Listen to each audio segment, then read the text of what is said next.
So, the head of the International Olympic Committee just canceled a trip to Japan because of surging cases of COVID-19 in that country.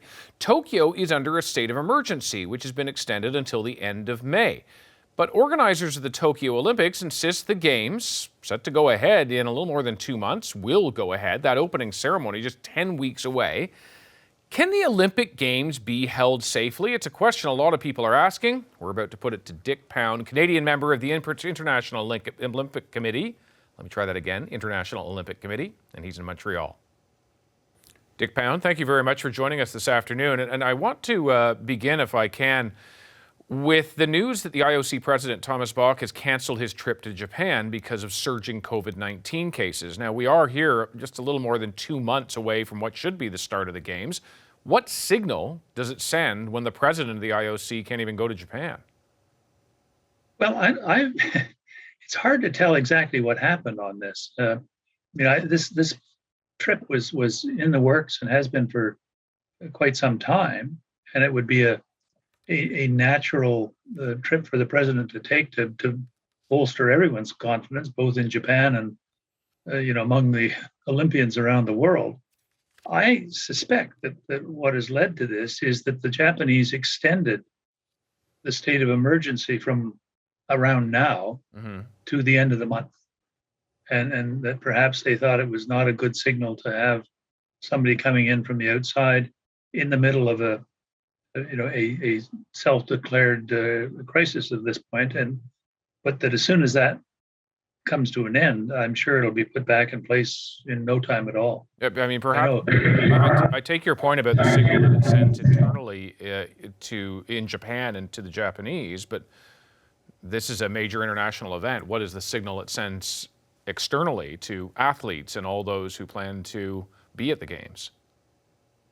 I suspect that the real signal, if people think about it, is that the Japanese are really concerned about making this whole undertaking as safe and reliably safe as possible, and they don't want to do anything that might affect that margin of safety. And having decided that the crisis should be extended for another, whatever it is, couple of weeks now, is probably not a bad idea, and doesn't put anything at risk that's not necessarily at risk already.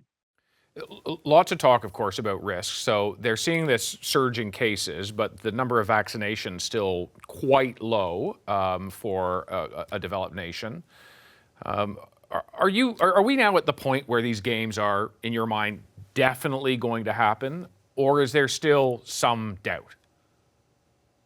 Well, as of today, everything we know and everything that we're following with both Japan and the public health authorities and the Olympic movement say we are go for July 23rd. Mm-hmm. Who knows what might happen? It's really sort of unforeseen. But as of today, everything is in place for arrival, ongoing testing, the creation of the bubble, and so forth, and to the point where everyone is quite satisfied that the risks are okay, and that we can have confidence in being able to go there.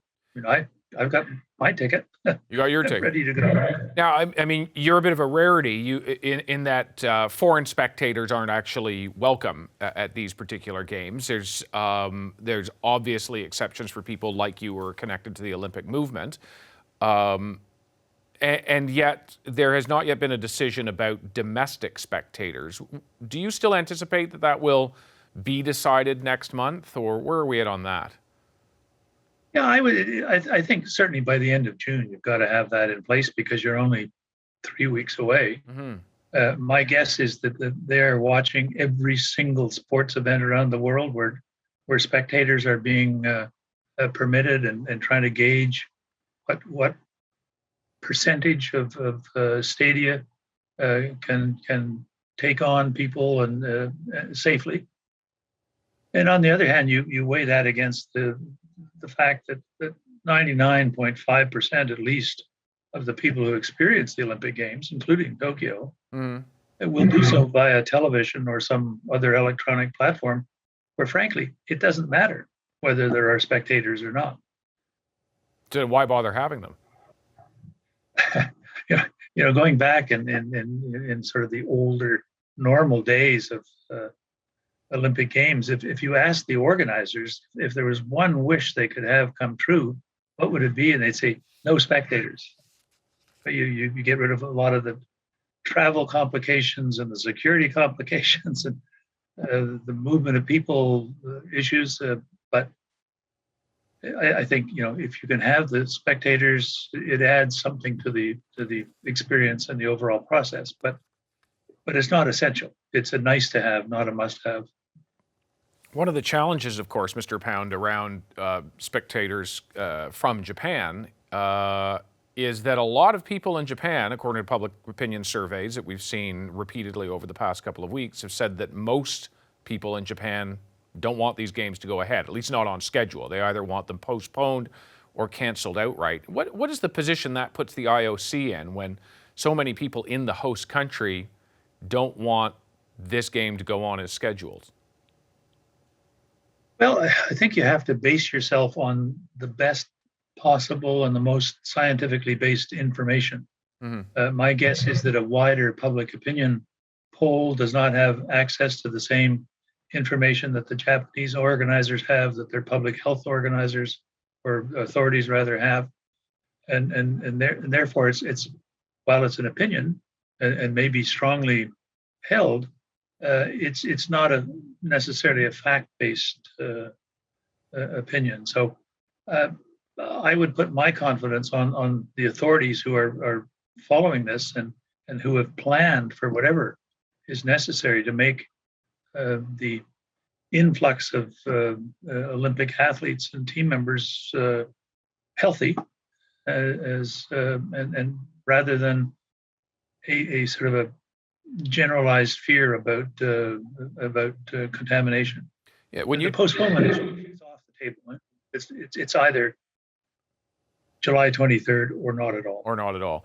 And when you talk about, Mr. Pound, a fact-based decision about whether these games should happen or not, we know that Canada's gymnastics team has made a decision, and that's that they don't want to go to these games, and they won't be going to these games. They've considered the facts that are laid out before them. I wonder about your thoughts on that decision. Well, I think decisions of that nature tend to be made because you haven't been able to get to the qualifying rounds.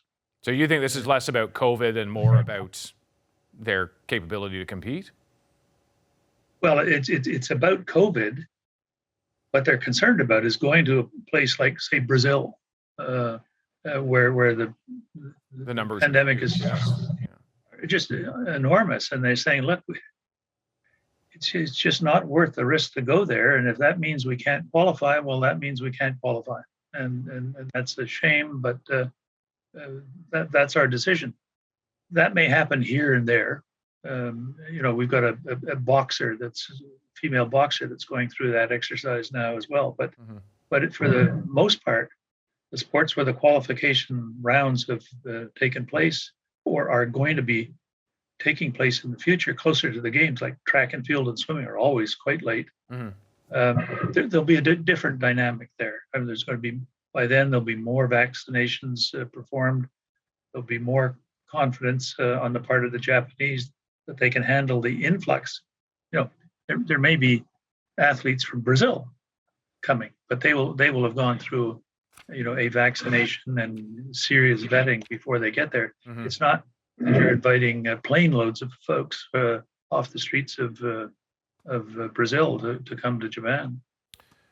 Mr. Pound, always good to have your thoughts on this. Thanks so much for taking some time with us this afternoon.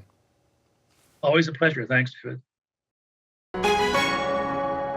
Hi, I'm Vashi Capellos, host of Power in Politics. See more of our show by subscribing to the CBC News channel or click the link for another video.